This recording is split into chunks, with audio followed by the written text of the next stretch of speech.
Welcome to the fourth section of participatory fluency. Today we're going to talk about making plans. This involves, of course, talking about the future. Making plans is something that we think about in the present for the foreseeable future.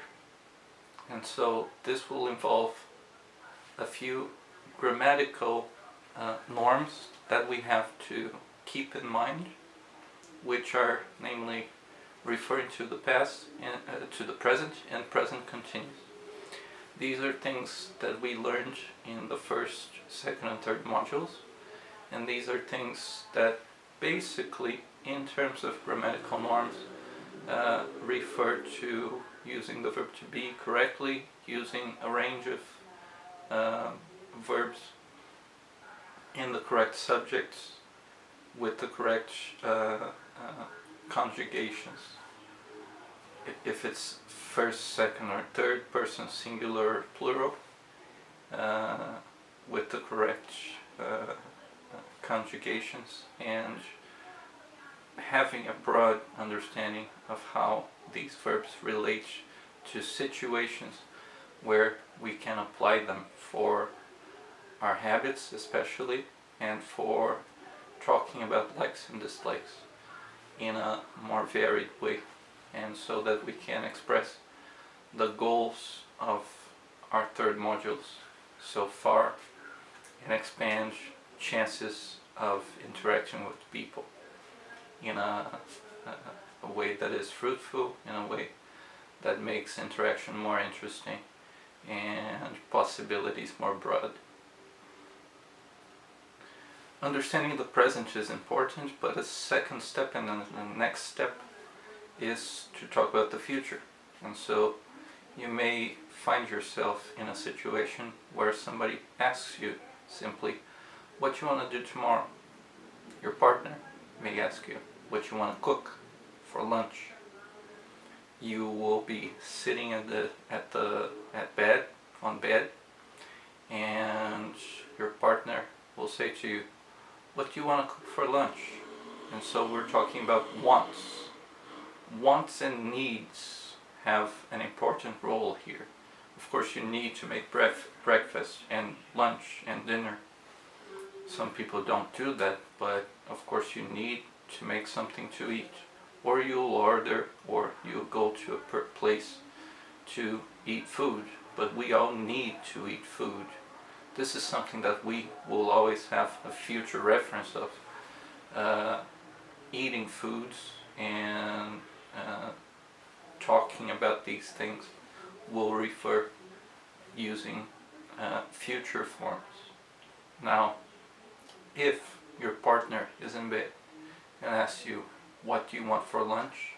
Or what will you do for lunch? You'll answer, well, I think some chicken with potatoes, we'll put some rosemary on the chicken and fill it with butter, and so put it in the oven and it will be nice. With some potatoes and onions, that'll be cool. So that's lunch for you, and some rice and beans, a typical Brazilian dish. Now this involves talking about the future. I'll make some onions with chicken and potatoes. I think I'll make some chicken with onions and potatoes. That means that in the future you will do these things. Alternatively, you can say, I think I'm gonna do some chicken with potatoes and onions. And this is a different way of expressing what you're thinking about doing in the future. Normally people say that one, which is will, implies less certainty than the other, going to. But these situations always also vary in terms of formality, which in this case will be will is less formal than going to, and we have to get adapted to these situations in order to better communicate our intentions. In other cases, maybe you'll find a situation where you have a work demand and your boss thinks that you can do something for the end of the day, and you maybe have a few hours or minutes to do something which is immediate, and it's a need that is immediate, and your boss knocks on your door and says, would you reply to this email that I just forwarded to you? It's very important. And then you say, okay, will do.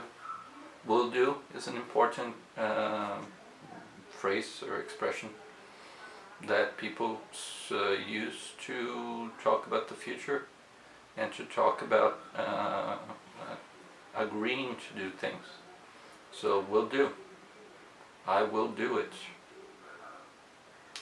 This means that very soon you will do something that in this case is what the boss asked you to do, replying to the email.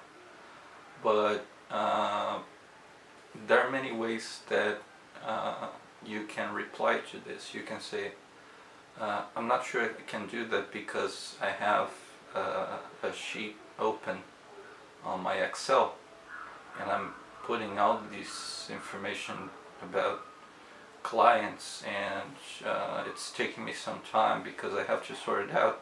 I just received the client's information and I think this is priority, so if there's another person to reply to this email, I think that this would be better. And then you explain the situation and you say that you can't do it, that it's not going to be possible. So you can say, I think I'm not going to be able to do it. I'm not going to be able to do it. When you say gonna, you're talking about the future. So these are different ways of expressing future reference using less formal and more formal circumstances of dialogue. Of course, if you talk about the future, you can think also about things that you want to do and things that you need to do again, but in terms of your practical life and in terms of your life in general. For example, young people will always think about finding a partner or going to university. If you're a young adult, you're going to think about your career, starting a job. You will think about moving to the city and finding a place to live. You'll think about getting a car. If you're American, that's an important thing for you to do. Brazilians don't have so much this kind of culture, but in America it's something very common, especially because when you're 16 years old you're already able to drive. But these kinds of expectations have a lot to do with the future. If you are 30 years old, maybe you're thinking about finding a stable partner, and some people go even further and start thinking about having kids. So even in applications today, you have a question like, do you want to have kids? And you have to answer that in order to interact with the person, to connect with them. So this is something that is obviously important to know how to talk about, and it will depend how you will answer. So I think I will have kids when I'm ready to. I think I'm gonna have kids when I'm ready to. This varies in terms of usage. It varies, but the context of the situation is important to keep in mind. You're talking about the future, making future reference, and the situation is thinking about your real goals and your ability to think about the future in your life. Maybe you want to move to a better company, so you can say something like this on LinkedIn, for example. If I am not getting the recognition I need, I think I'm going to start sending resumes to the companies that make my work recognized and valued. So this is something that you can vent about on social media, and you will talk about your plans on social media. Many people do this, and it's very common to talk about people who predict things that will happen. This involves a little bit of the journalism part of media. So because this is a course that involves a lot of media knowledge and media literacy, it's important to talk about these things. There are a lot of people who predict what will happen in the future, what will happen in the next week, what will happen in the next day, what will happen in the next year. Either if it's in the business environment, if it's in the political life, if it's in the social life, if it's in entertainment. There's a lot of people anticipating, for example, releases and data about certain things, and economists do this a lot. They predict the fluctuation of the market, and so following these kinds of things will make you more aware about what's to come, which is certainly something that a lot of people are interested to know.